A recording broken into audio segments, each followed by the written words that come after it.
of our family name. Your actions are nothing short of betrayal. I stared at my phone, my hands trembling.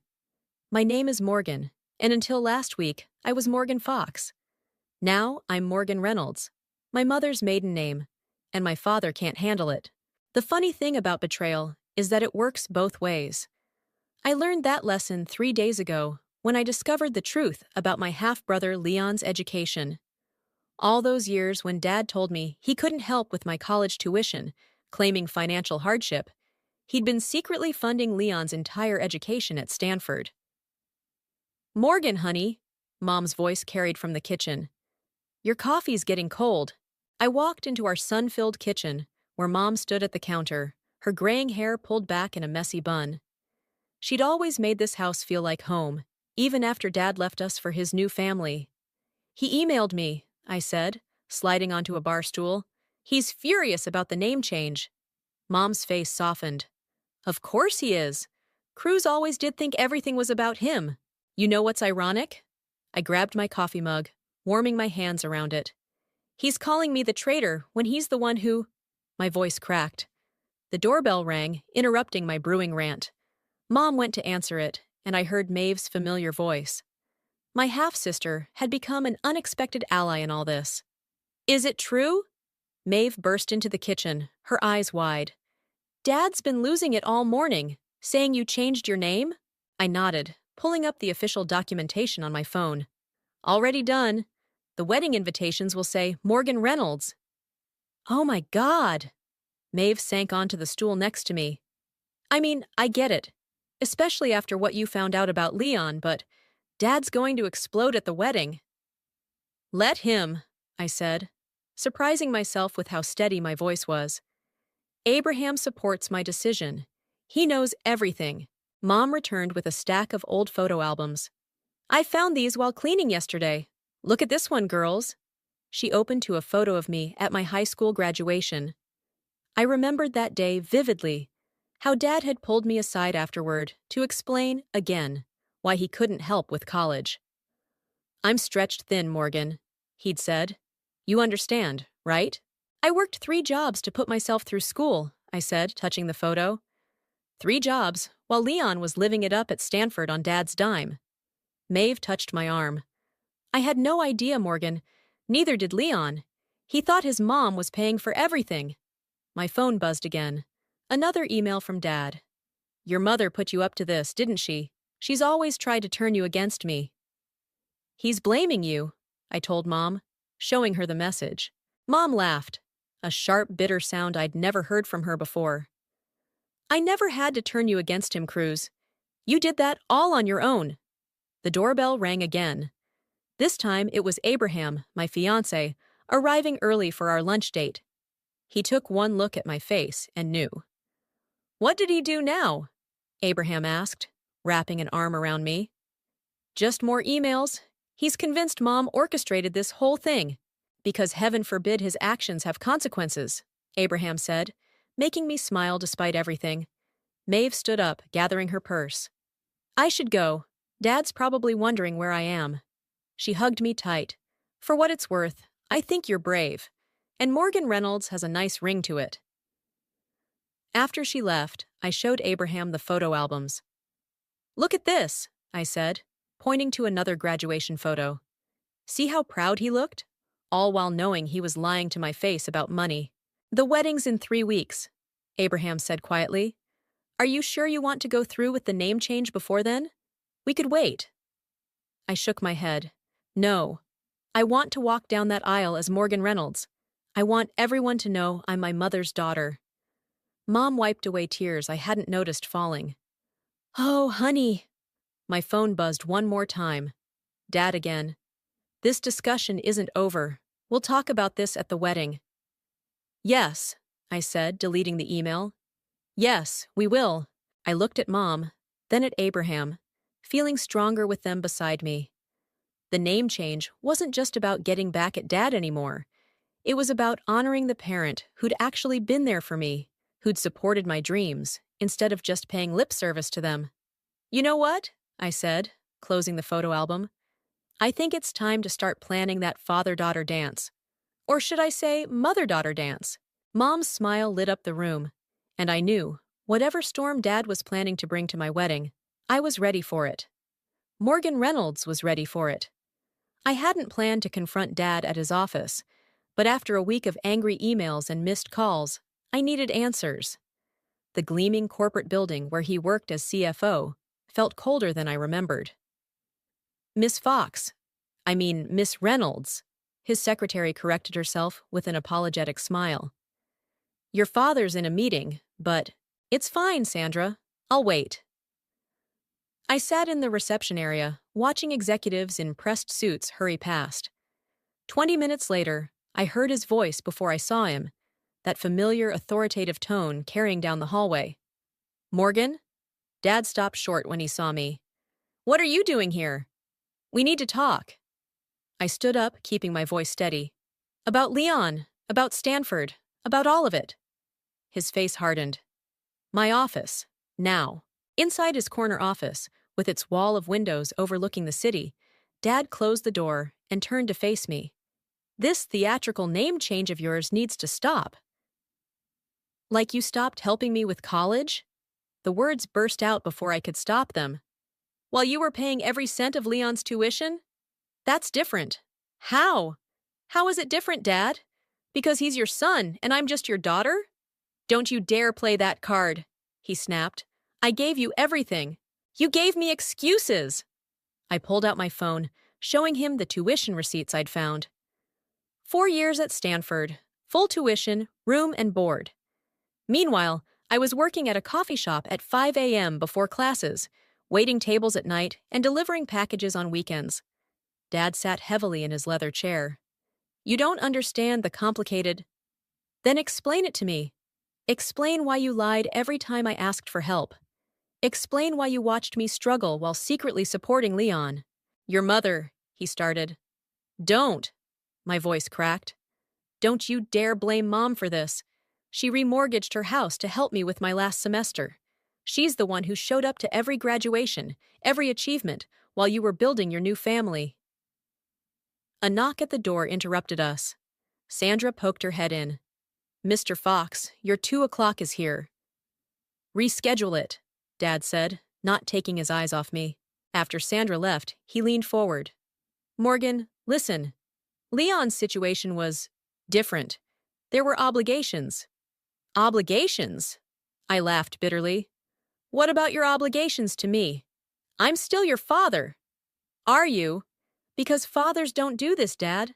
They don't play favorites with their children's futures. He stood up, pacing behind his desk. This is exactly why I didn't tell you. You're too emotional, too much like your mother. Thank God for that, I cut him off. At least I know who I am. At least I'm honest about it. My phone buzzed. A text from Abraham. Everything okay? Remember, dinner with the florist at 6. Dad saw me checking my phone. This wedding, you're really going through with using your mother's name? Yes. And you know what? The more you fight it, the more certain I am that it's the right decision. You'll regret this, Morgan. This childish attempt at revenge. Revenge! I stood up, gathering my purse. This isn't about revenge, Dad. It's about honor. Mom's honor. Mine. The honor you forgot about somewhere between Stanford's tuition bills. As I reached for the door handle, a letter slid under the door. I picked it up. It was addressed to me, but the return address was unfamiliar. What's that? Dad asked, suddenly alert. Nothing that concerns you anymore. I tucked the letter into my purse, watching his face change. He knew something about it. I could tell by the way his jaw tightened. Morgan, wait.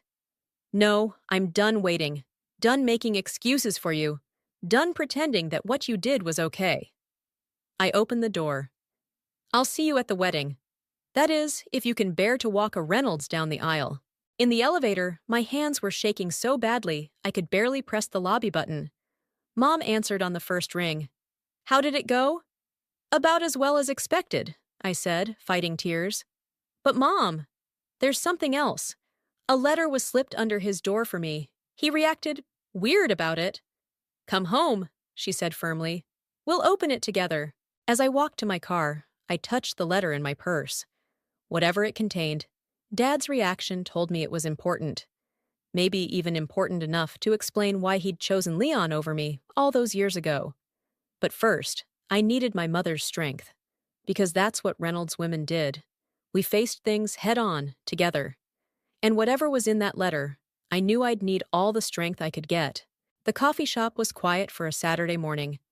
I spotted Leon immediately. Tall like Dad, but with a gentleness in his features that Dad never had. He stood when he saw me, awkward and uncertain.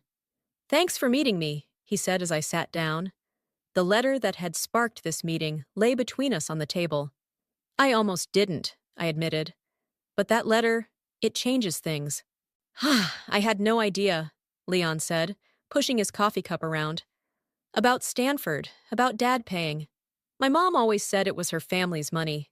I pulled out the letter, now worn from repeated reading. "Did you know about this? About our grandmother's inheritance?" "No." He shook his head. "But it makes sense now. Why Dad was so insistent I go to Stanford. Why he paid for everything. He was trying to fulfill the conditions." The letter had revealed a twist neither of us expected. Our paternal grandmother had left a substantial inheritance, but with specific conditions. It would only go to the first grandchild who graduated from her alma mater, Stanford University. "He manipulated everything," I said, my voice shaking. "He made sure you got there, while actively preventing me from having the same chance." A barista brought my Americano, giving us a moment to collect ourselves. "Morgan." Leon leaned forward. "I would have never accepted his help if I'd known. You have to believe that." "I do." And surprisingly, I meant it. But that's not even the worst part. Look at the last paragraph again. Leon picked up the letter, reading aloud.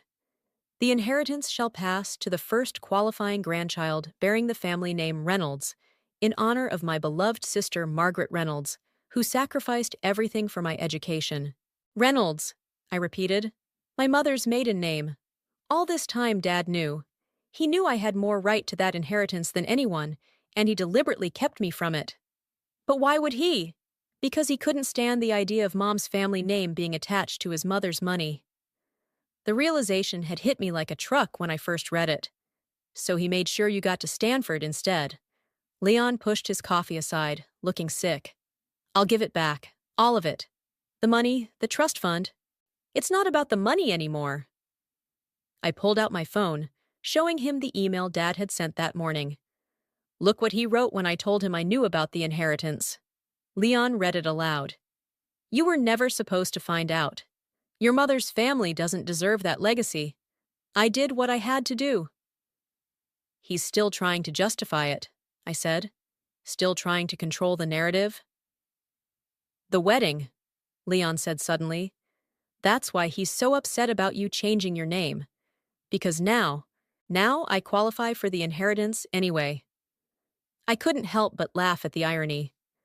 By trying to spite him with Mom's name, I accidentally fulfilled grandmother's conditions. The bell above the coffee shop door chimed, and we both looked up to see Maeve walking in.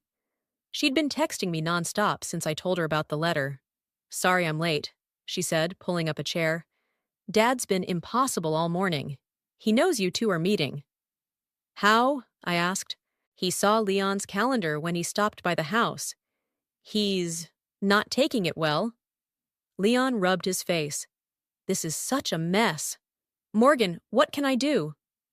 "Come to my wedding," I said. "Both of you, stand with me, not him. Show him that his games didn't work. They didn't turn us against each other."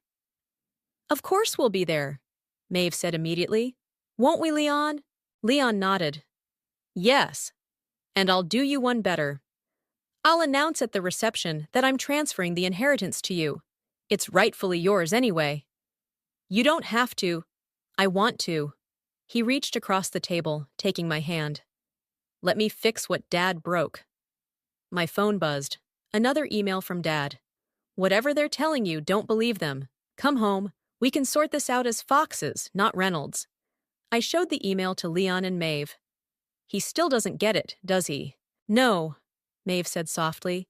"He really doesn't." "The wedding's in 2 weeks," I said, standing up. Dad's going to try something. I can feel it. Then we'll be ready, Leon said, standing with me. All of us, together. As I hugged them goodbye, I felt something shift inside me. The anger was still there, but it was different now. Cleaner, more purposeful. Dad had tried to pit us against each other, but he'd only succeeded in bringing us closer together. Walking to my car, I typed out a reply to Dad's email. You're right about one thing. We will sort this out, at the wedding. All of us, Reynolds and Foxes alike. I hit send before I could second-guess myself. The time for hiding truths was over. In 2 weeks, everything would come to light, whether Dad was ready or not. The flowers look perfect, I said, adjusting a centerpiece on the sample table. The wedding venue's grand ballroom was coming together, each detail carefully chosen to honor both my past and future. Morgan! Maeve rushed in, still wearing her work clothes. You need to hear this. She pulled me away from the florist and into a quiet corner. I was at Dad's house picking up some old photos, and I overheard him on the phone. What did he say? He was talking to his lawyer. Something about making a statement at the ceremony and protecting the family legacy. Morgan, he's planning something big. My stomach dropped. Did you hear anything specific? No, but... Maeve was interrupted by Abraham's arrival. Hey, beautiful, he said, kissing my cheek before noticing our serious expressions. What's wrong? Before I could answer, my phone rang. Mom's ringtone. Hey, Mom, can I call you back? I'm at the venue with... Morgan, listen to me. Mom's voice was urgent. Your father just left my house. He came here demanding to see your grandmother's letter. What? Why would he? He said he's filing an injunction to stop the inheritance transfer. He's claiming Leon was coerced. Abraham wrapped an arm around me as I swayed slightly. That's ridiculous, I said. Leon made that decision himself. There's more, Mom continued. He threatened to read a prepared statement at the wedding, exposing what he calls my manipulation of the situation. Maeve, who could hear both sides of the conversation, grabbed my free hand. He can't do this. It's your wedding day. Watch me, a deep voice said from the ballroom entrance. Dad stood there, looking immaculate in his business suit, a manila envelope in his hand. I'll call you back, Mom. I ended the call, squaring my shoulders. What are you doing here? Delivering this. He held up the envelope. A copy of my speech for your wedding. I thought you might want to reconsider your choices before I'm forced to read it. Abraham stepped forward. You're not forcing anything at our wedding. Stay out of this, Dad snapped. This is family business. I am family, Abraham said firmly. Or I will be in 10 days, and I won't let you ruin this for Morgan. The florist awkwardly excused herself, leaving us alone in the ballroom. Dad tossed the envelope onto a nearby table. Read it, he said. Read how your mother poisoned you against me, how she manipulated this entire situation for money. Mom didn't do anything, I exploded. You did this, all of it. You lied about college, hid the inheritance conditions, and now you're trying to blame everyone but yourself. I did what was best for this family. No, Maeve interrupted, surprising everyone. You did what was best for your ego, Dad, and I won't stand with you if you do this. Dad's face reddened. Maeve, you don't understand. I understand perfectly. She moved to stand beside me. And if you go through with this, you'll lose all of us, not just Morgan. Is that a threat? It's a promise. Leon's voice came from the doorway. He walked in, still in his hospital scrubs from work. I got your message, Morgan. I came as soon as I could. Dad looked between his 3 children, his composure cracking slightly. Leon, son, you can't seriously support this betrayal. The only betrayal here is what you did to Morgan, Leon said quietly, and I won't help you hurt her again. I picked up the envelope, holding it out to Dad. Take your speech and go. You have 10 days to decide what's more important, your pride or your children. Don't do this, Morgan. Don't throw away everything for some misguided revenge. This isn't revenge, I said. This is justice. For me, for Mom, for grandmother's real wishes. Now please leave. Dad straightened his tie, his mask of control slipping back into place. "You'll regret this. All of you." After he left, I collapsed into a chair, shaking. Abraham knelt beside me, while Maeve and Leon pulled up chairs. "What do we do now?" Maeve asked. "We stick to the plan," I said, finding strength in their united support. Mom walks me down the aisle. Leon makes his announcement at the reception. And if Dad tries anything, "We'll handle it," Leon promised. "Together?" Abraham squeezed my hand. "Should we hire security?" "No," I decided. "That would just prove his point about revenge. We'll face whatever comes with dignity, like Reynolds women always have." The florist cautiously returned, and we all stood up.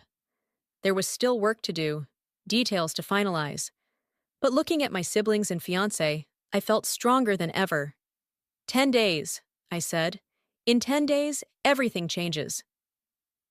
"For the better," Maeve added, hugging me tight. And despite everything, I believed her. Because sometimes the family you choose, or who choose you, is stronger than the family you're born into. The rehearsal dinner buzzed with nervous energy. I stood at the entrance of the restaurant's private room, greeting guests while scanning for Dad. He hadn't responded to any messages about whether he'd attend. "You look beautiful, sweetheart," Mom said, appearing beside me in a sleek navy dress. "Stop worrying about him." "I'm not." The words died in my throat as Dad walked in, his new wife, Patricia, trailing behind him. "Morgan," he said stiffly. "Patricia and I wouldn't miss this important family gathering." The emphasis on family made my skin crawl. Before I could respond, Abraham's elderly Aunt Martha tottered up to us. "Oh, Morgan, dear, congratulations on the inheritance. Your grandmother would be so proud to see her legacy continuing through the Reynolds name." Dad's face turned purple. Patricia tugged at his sleeve, whispering something, but he shrugged her off.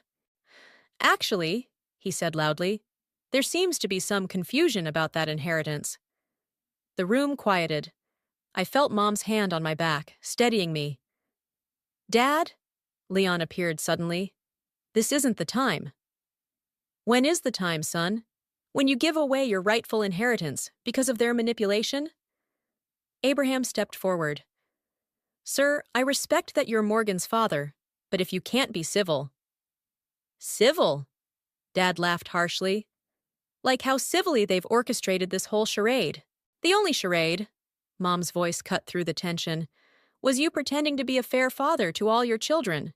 Maeve appeared with glasses of champagne, deliberately positioning herself between Dad and me. "Who's ready for a toast?"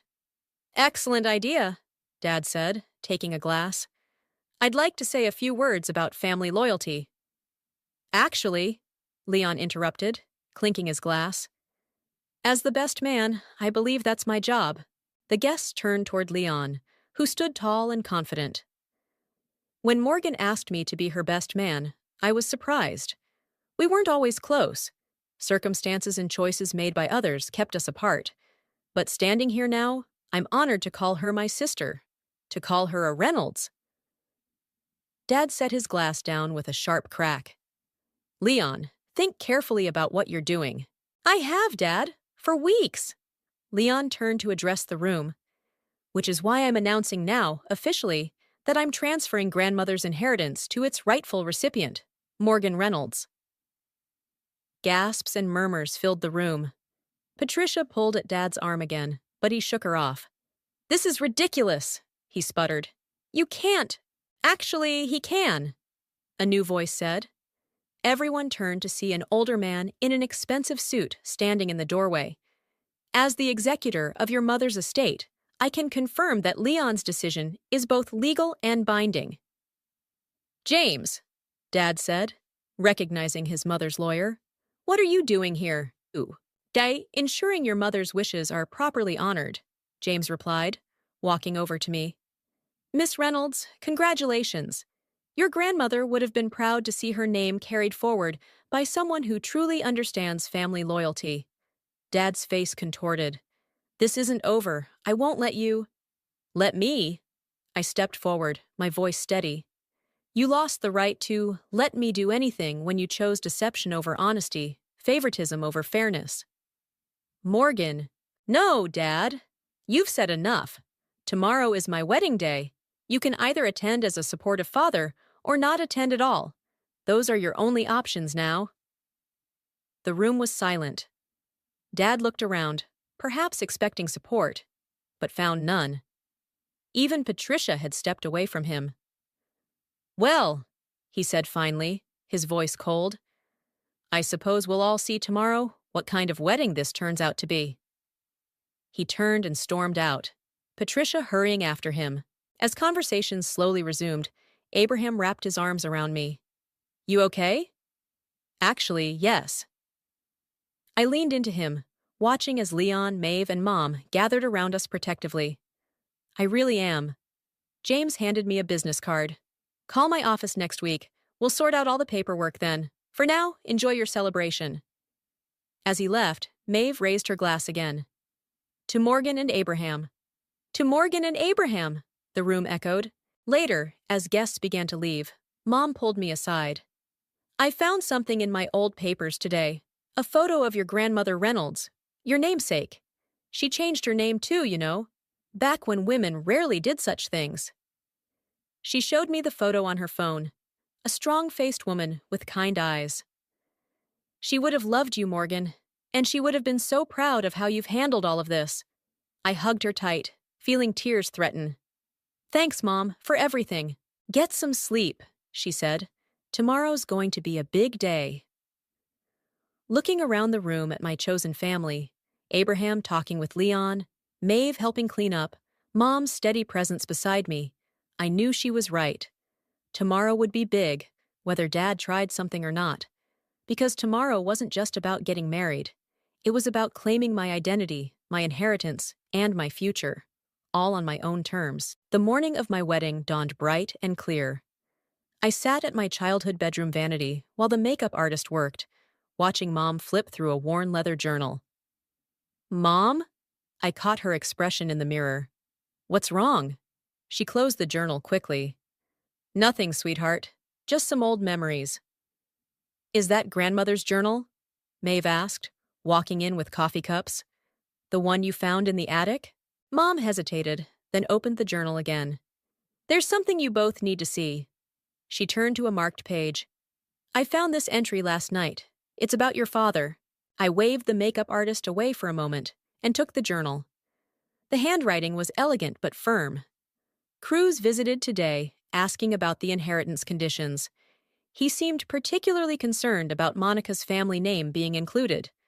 I fear he may try to manipulate the situation to his advantage. I should have been more explicit in my wishes.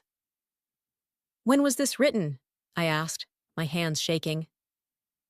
3 months before she died, Mom said quietly. Before you were even born. He knew, Maeve whispered. He knew all along, from the very beginning. A knock at the door interrupted us. Leon poked his head in. Everything okay? Abraham's asking. Look at this. I thrust the journal at him. Leon read quickly, his face darkening. That son of a... He planned this, all of it, from the moment you were born. Has anyone heard from him this morning? Maeve asked. Patricia called, Leon said. They're coming. She said he's been in his study all night, working on something. The speech, I said, turning back to the mirror. He's really going to do it. Let him try, Mom said firmly. We have the truth now. His words can't hurt us anymore. The makeup artist resumed her work while we fell into tense silence. Another knock came. This time it was Abraham. No peeking, Maeve called out. I'm not looking. His voice came through the door. Morgan, can we talk for a minute? Through the door? Everyone cleared the room, leaving me alone. I moved to the door, pressing my hand against it. I'm here. You okay? With everything that's happening? I'm scared, I admitted. Not about marrying you, never about that. But Dad. I talked to security. They'll remove him if he causes a scene. That might make it worse. Then we'll handle it. Together. I could hear his smile. Like we'll handle everything else. I love you, I said softly. I love you too. See you at the altar, Morgan Reynolds.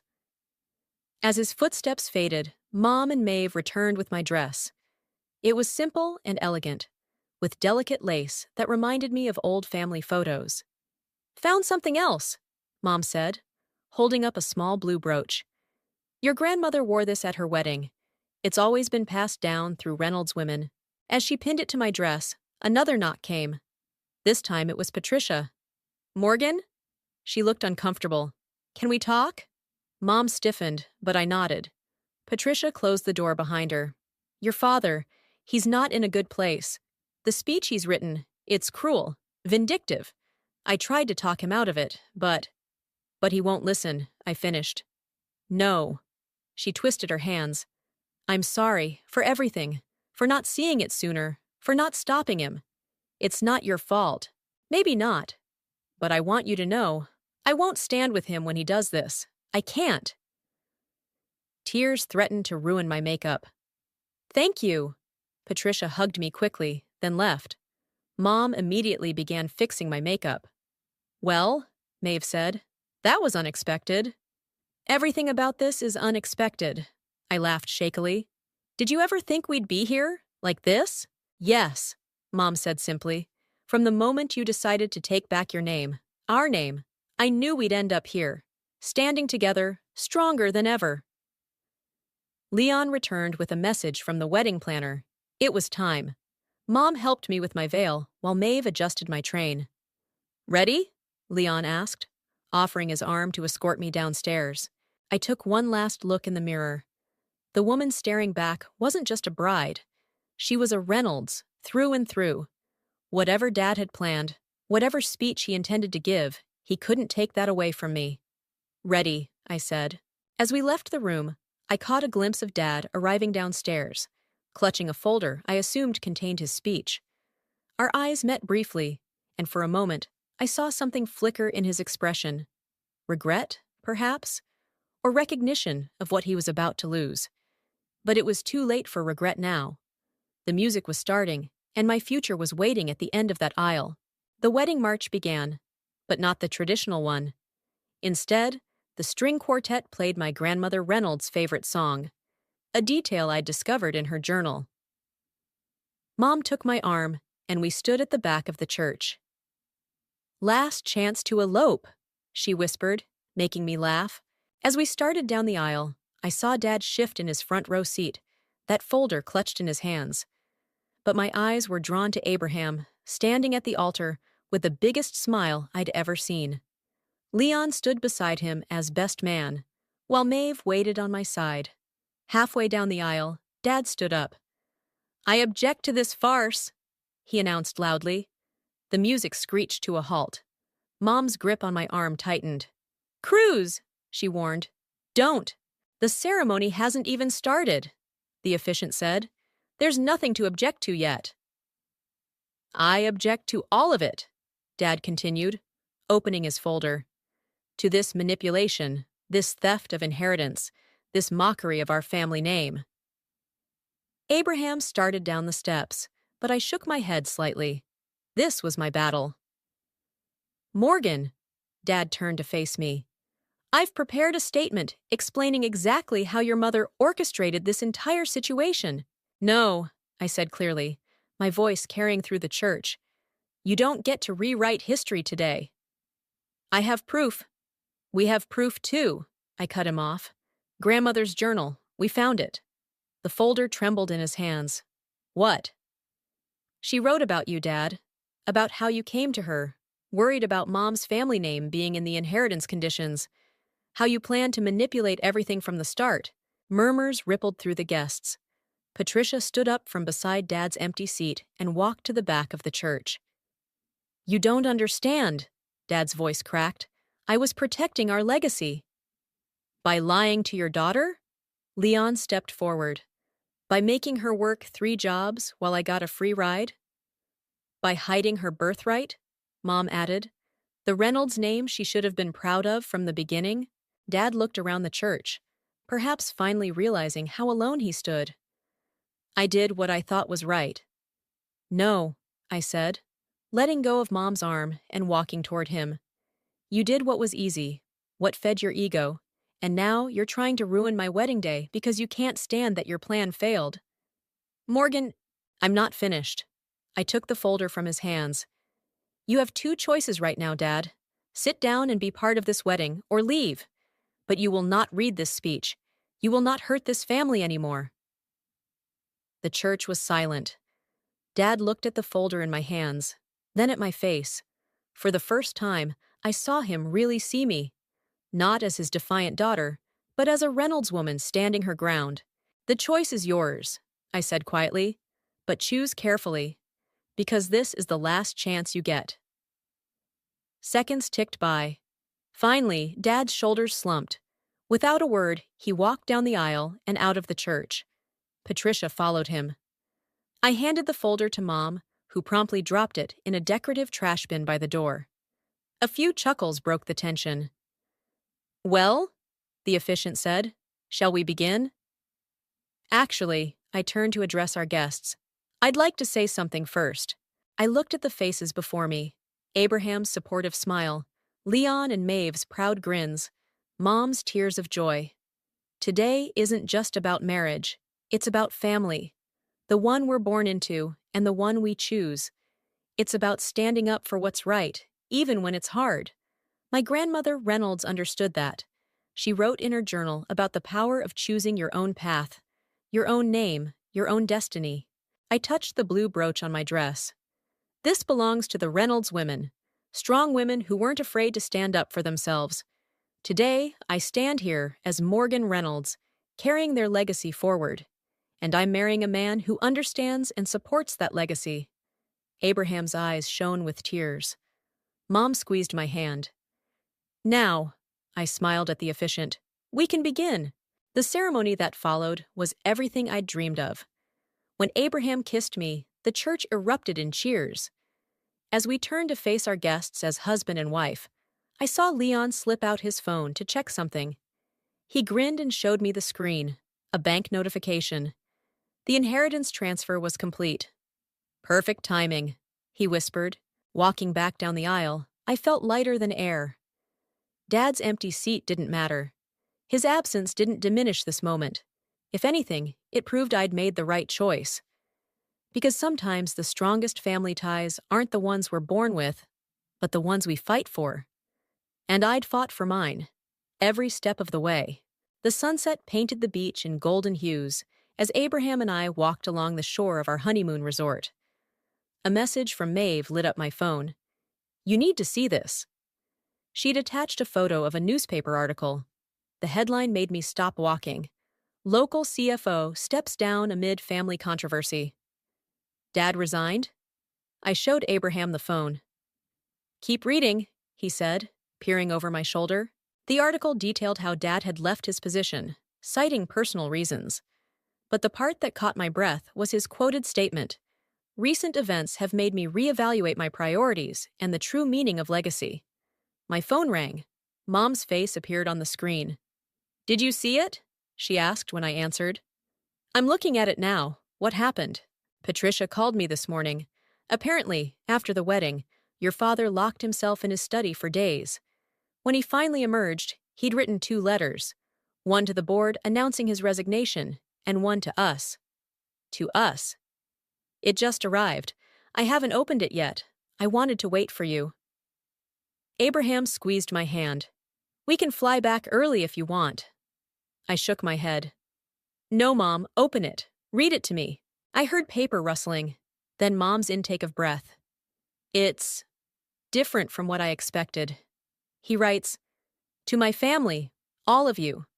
I've spent decades building what I thought was a legacy, only to realize I was destroying the most important one I had, my children's trust. Morgan's wedding showed me what true strength looks like. It's not in controlling others or manipulating outcomes. It's in standing firm for what you believe in, as she did, as her grandmother Reynolds did. I don't expect forgiveness, but I hope you'll accept my resignation from the company as the first step toward making amends. The Reynolds inheritance belongs where it is, with Morgan. I see that now. My legs felt weak. Abraham guided me to sit on the sand. There's more, Mom continued. To Monica, you raised our daughter to be stronger than I ever was. To Leon and Maeve, thank you for showing me what sibling loyalty truly means. And to Morgan, you are your grandmother's granddaughter in every way that matters. I'm sorry it took me so long to see that. The waves crashed softly against the shore as I absorbed his words. Why, he signed it with both his names, Mom said quietly. Cruz Fox Reynolds. He added his mother's name back. My phone buzzed with another message from Leon. Dad just called me. He's starting therapy. Says he wants to earn his way back into our lives if we'll let him. What do you think? Abraham asked gently. I watched the sun sink lower over the ocean. I think forgiveness isn't the same as forgetting. And healing isn't the same as erasing the past. Mom was still on the line. Whatever you decide, we're all with you. Reynolds women make their own choices, remember? I smiled, touching the blue brooch I'd pinned to my beach cover-up. I know, Mom. Tell everyone I'll call them tomorrow. Right now, I want to watch the sunset with my husband. After saying goodbye, I leaned into Abraham's embrace. Did I ever tell you what else was in Grandmother's journal? What? She wrote about love, about how the strongest marriages are built on trust and understanding, about how her husband supported her decision to keep her name, even back then when it was scandalous. Smart woman, Abraham grinned. Must run in the family. She also wrote about forgiveness. Not the easy kind that comes with a simple sorry, but the hard kind. The kind that takes work and time and proof. And is that what you want? To give him that chance? I picked up a seashell, turning it over in my hands. I want to be strong enough to try. Not for him, but for me. For us. For the family we might have someday. Abraham kissed my temple. That sounds pretty wise to me, Mrs. Reynolds. You know what the best part is? I stood up, pulling him with me. We get to write our own story now. No manipulation, no hidden agendas. Just us, choosing our path together. Speaking of choosing, he grinned, I choose to take my gorgeous wife to dinner. The restaurant's holding our sunset reservation. As we walked